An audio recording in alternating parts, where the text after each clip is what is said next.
All right, guys, it's Sean here with Competition Distributing. I'm going to give you a little update what we got going on this week. We're getting ready for the Sons of Speed races March 1st at New Smyrna Speedway, where we race 100-year-old board track motorcycles. It's the only race like that on the planet. It's kind of sanctioned. They call it outlaw racing, but it's an actual organized event. Billy Lane hosts it, and Andy George is actually the promoter for the event and manager of the event. And it's like pretty much the coolest thing on the planet for vintage racing motorcycles. It's the only place you can actually go watch, stuff like this go around a track at 80 miles an hour. So we're getting ready for that. I was going to race our 1927 pea shooter, which we've done videos on before, the one I built a couple years ago. And last minute, I decided to pull one of our other motors out of retirement and put it together for a bike to race. It's actually a motor, our good friend, my partner Tom Banks, it runs competition with me.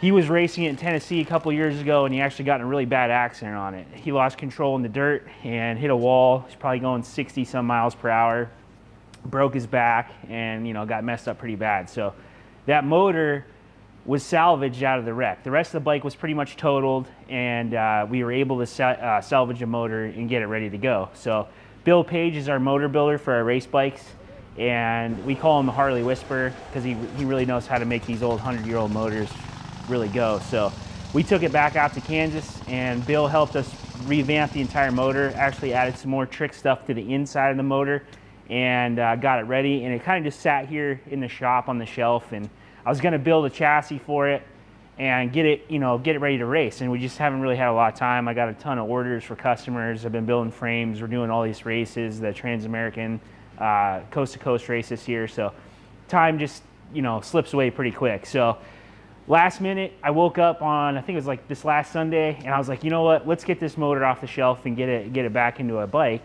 And it's already got a couple wins under a belt. Tom has won Tennessee as well as New Smyrna race with it, and I just really kind of wanted to bring it back to light and get it back out there and have it racing again. So I was going to build a chassis from scratch for it. I thought I had a couple more components off the wreck bike that were salvageable. It turns out I was wrong. They damaged a little bit worse than I remembered when we first brought the bike back. So I had to pivot and make an adjustment because I kind of put my foot in my mouth. I said I was going to have this bike ready to race here in 8 days. And now, with not being able to get the frame done in time with those critical components, I just decided to make a different change where I'm going to take my Keystone, dealer Keystone chassis, and I was going to adapt that blocked off twin single cylinder motor into this chassis. So that's what I've been doing here. And I'm going to walk you guys through this a little bit. This is a bike that we've got, probably about, I think, 4 or 5 races on. eBay Jake actually raced this with our twin motor in it, our 1919 twin. Last March for Sons of Speed, and he won first place on it. So this bike's got a few laps under his belt. I've raced at Tennessee. We've raced it at New Smyrna a couple times with the twin. The first 2 times I raced at New Smyrna, we blew up the motor both times because we were pushing the RPM up just on a little bit too high. But that 1919 is a narrower set of cases. The dimensions are a little bit different, so I had to make some alterations to make my Keystone plates fit this motor. This is a later case. This is a 25 through 29 JD case, and it's a blocked off twin. So I race in the single cylinder class, and that's what we set this motor up for, is a single cylinder. So when Bill built this motor, what he did is he took and blocked off the rear cylinder, which this is nothing new. Harley has done this from the very, very early days of Harley racing, as well as Indian and other manufacturers in the board track era. They used to race blanked off twins. And the reason behind that is you get to run a set of twin flywheels with one cylinder on the front. And what that helps with is your reciprocating weight, so you have a bigger set of flywheels and you got more momentum, more horsepower in that engine. So twin flywheels with one rod setup, so you just have to rebalance your crank assembly for the one piston, one rod, and then you have a blocked off cylinder on the back. And even today, motorcycle companies do this in the racing world. Ducati, I'm pretty sure Aprilia, some of the other guys, they've all built and actually designed blocked off twin race motors for certain classes of racing. Harley did this back in the day with their F-head engines like this. Matt, our good buddy Matt over at Wheel Street Time, he has actually a few factory stock racers, single cylinder racers, And also with the 8-valve setups that Otto Walker and Fred Ludlow and them guys used to run, they would take the 8-valve assembly, pull the rear cylinder off and run an 8-valve cylinder on the front as a 4-valve overhead valve. And Otto Walker actually set some records on different tracks in California and stuff like that with that. So this is not a new concept. We're just kind of keeping the whole history alive with that end of it, and bringing back this old race stuff. So anyways, I got the motor in there. You can see I got my Keystone plates. This is a dealer Keystone frame. This was an old Chadwell frame. We make all these castings and stuff now to produce these frames, and we've actually built a couple of them. But this one here is an exact replica of the dealer race frame that you could get back in the day for the early board track bikes. And I made some modifications to it. The old board track bikes are a direct drive setup with just a direct drive eccentric from your primary chain to your jack shaft to your rear wheel, so you can set up your gearing. And what I did is I actually converted this one to a clutch setup. I took a Jowo race clutch assembly, machined my own barrel, put my own bearings in, and actually fitted it inside the race Keystone portion where the eccentrics went, so I could have a clutch. So there's still no transmission.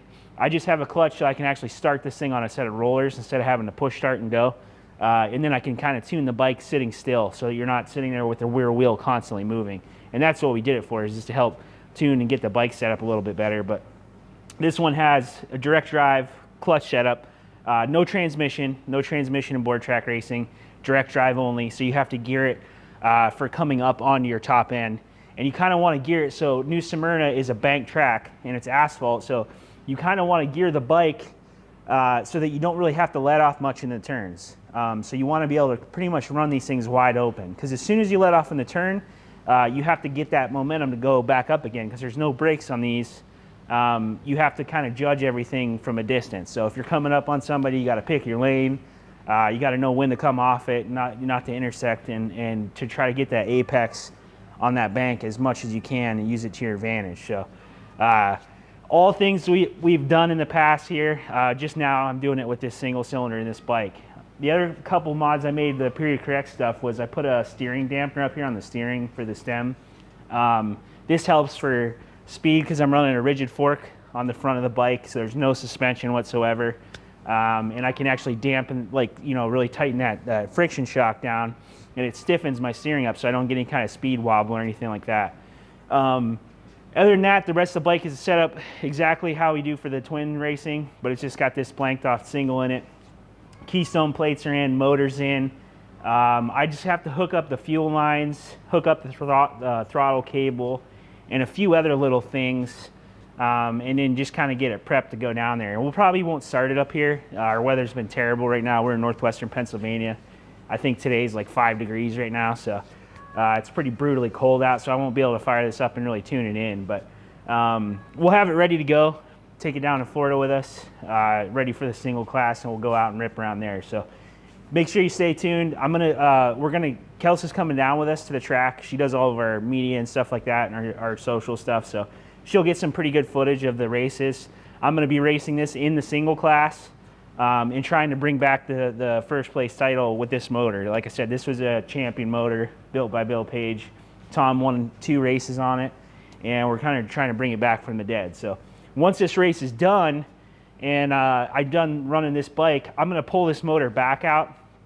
My 1919 twin will go back into the chassis, and this motor I will finish building a frame for. So this motor will get its own dedicated frame since the original one got so trashed. And I got a lot of frames I'm building right now for customers and other bikes, so I'm just going to keep pumping them out, set up a special race frame for this particular bike, and all that good stuff. So thanks for tuning in.